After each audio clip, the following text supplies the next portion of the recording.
You ever seen someone trip a heavily pregnant woman on a public sidewalk and then stand there grinning like they just won the lottery?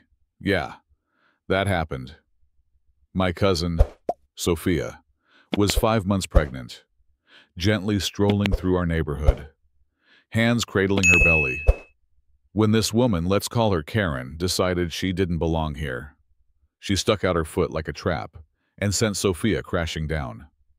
I watched in disbelief as Sofia hit the pavement, the sound of her gasp slicing through the quiet street. And Karen, oh, she just smirked and said, "People like you don't belong in Maplewood Heights." Like she was some queen policing a kingdom, pointing down at my cousin like she was trash. Let me back up a sec. I'm Ethan Monroe, or at least that's who my neighbors think I am, a regular guy, software developer by day. Just trying to live a quiet life in this gated community just outside Washington, D.C. Maplewood Heights, where the lawns are manicured, and the HOA president runs things with an iron fist. But beneath the surface, there's a whole other side to me, a part of my life I keep hidden because, well, sometimes you have to blend in until the time's right. Sofia moved here to be closer to family while her husband, a Marine deployed overseas, serves our country. She decorated her home with care, painted the nursery in soft yellows, planted flowers, and even flew a small flag representing her heritage beside the American flag. That's when Karen's real war began.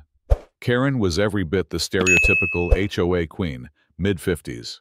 Icy platinum blonde hair, cut sharp enough to draw blood, always in designer clothes that looked out of place in summer heat, and wielding a leather binder filled with rules and violations. From the moment Sofia's moving truck rolled in, Karen watched like a hawk, binoculars in hand, ready to pounce on the smallest offense. The flag not approved. Mailbox too dark. Hose not stored right. Garden plants too exotic. Every day brought a new fine, a new scolding, a new attempt to break Sofia's spirit. Yet neighbors across the street had Christmas lights up since last year without a peep. Sofia was the target. Plain and simple. Sofia tried to stay calm. She's kind that way, but I could see it wearing on her. One evening, over a couple of glasses of non-alcoholic sangria on her patio, she whispered, "It's like she's out to make me quit." But Sofia is no quitter, not with a baby on the way. Then came that afternoon, the one that changed everything. Sofia was out for her usual walk, the sunlight warm on her face, chasing butterflies with her phone camera, something as innocent as that. Karen appeared out of nowhere, blocking her path like a storm cloud. Portfolio clutched like a weapon.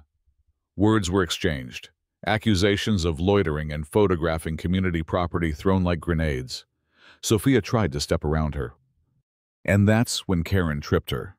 A calculated move, slow and deliberate, the kind you see in hand-to-hand combat. Sofia hit the concrete hard, her knee scraping, hands desperately guarding her belly. The cry she let out still echoes in my mind, the raw fear and pain of a mother protecting her unborn child. I rushed outside, heart pounding, rage boiling beneath the surface. Karen stood over Sofia, smug and cruel. "People like you don't belong here," she spat. Yeah, that was the last straw. What Karen didn't know was who she'd just messed with. Because Sofia's husband is a Marine, and I'm not just some tech guy, I'm Navy SEAL. And I don't take crap like this lying down. Fast forward 10 minutes, our team arrived. Tactical gear sharp against the warm afternoon sun. Sealing off the clubhouse, Lieutenant Jackson Ghost Harper, my second in command, led the charge with a presence that made even the toughest HOA members stop and stare. Phones came out, whispers spread. The air shifted from smug superiority to stunned silence. Karen's smirk faded as we presented witnesses, neighbors tired of her selective enforcement, security footage showing her harassment, even testimony about the no Mexican flags allowed nonsense. 2 FBI agents appeared, ready to take Karen for questioning on assault and hate crime charges. She stammered, tried to deny it all, but the evidence was overwhelming. The house she'd ruled with an iron fist was slipping through her fingers. As Karen was led away, humiliated, our community rallied around Sofia. Ezra Finchley, a quiet but firm neighbor, took over as HOA president and immediately pushed through a new flag policy, allowing residents to proudly display whatever flags they wanted, alongside the American flag. Sofia's bruises healed, but the message stayed clear. No one, not even a self-appointed HOA queen, can bully a military family into submission.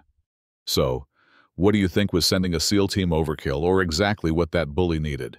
Drop your thoughts below, because in a world of rules and order, sometimes justice needs a little muscle. Don't forget to like, share, and subscribe for more stories where the underdog fights back and wins. You know what I mean.